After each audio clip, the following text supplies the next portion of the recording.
we waited for you for almost 3 years and now andito na tayo sa church para sa yung 1 year and syempre para ma-bless ko na ni God.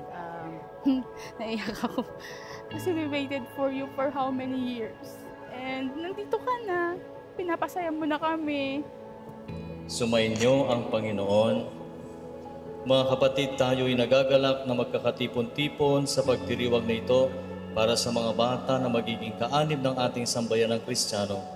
Sa pasimula ng ating pagdiriwang sa sakramento ng binyag, mangyari po lamang na ipahayag ang inyong layunin ukol sa inyong mga pabibinyagan.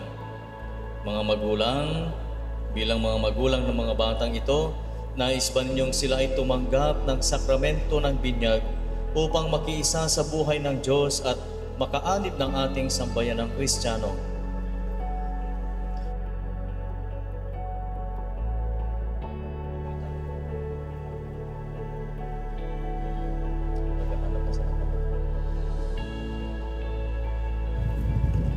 Sumainyo ang Panginoon.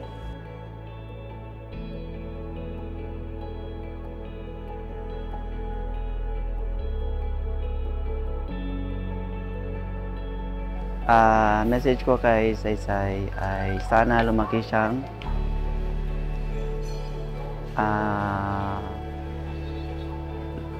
siyang maayos, malayo sa sakit at yun, may takot sa Diyos.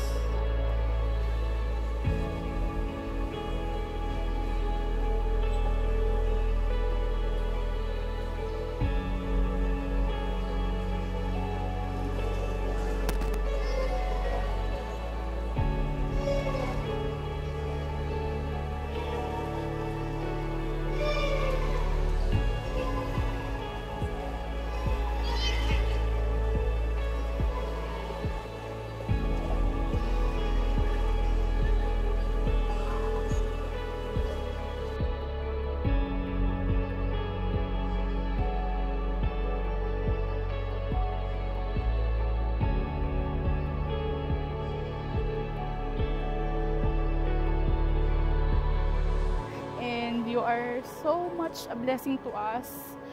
Thank you for giving us the laughter, yan.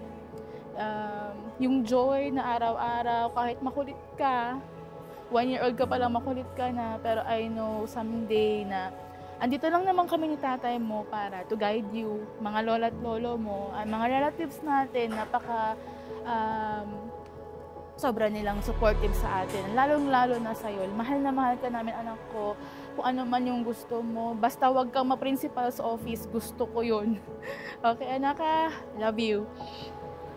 Wish ko matupad lahat ng wish ng nanay niya sa kanya. Ayun. Good health and happy christening. Okay na?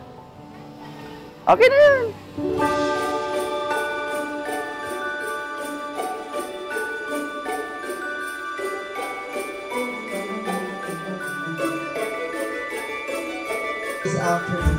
Maraming salamat po. Do a prayer to be led by Reverend Father Marcelo Morales Jr. Ipon katay ang maguntaway, nagyaman kinagtay-tayo ng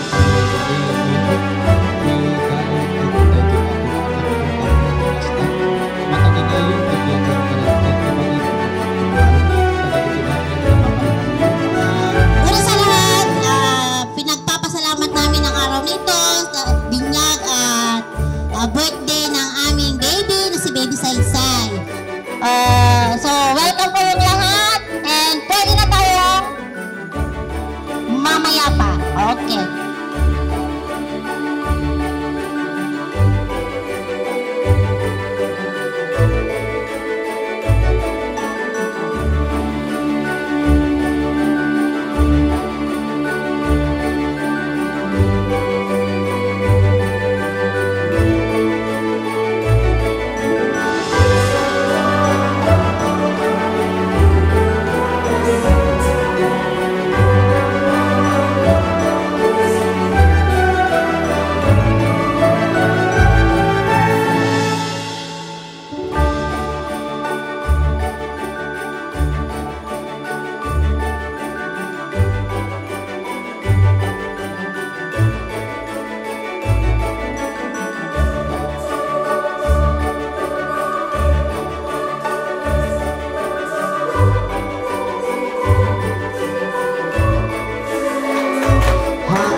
Alright, palakpakan po natin ang birthday celebrant.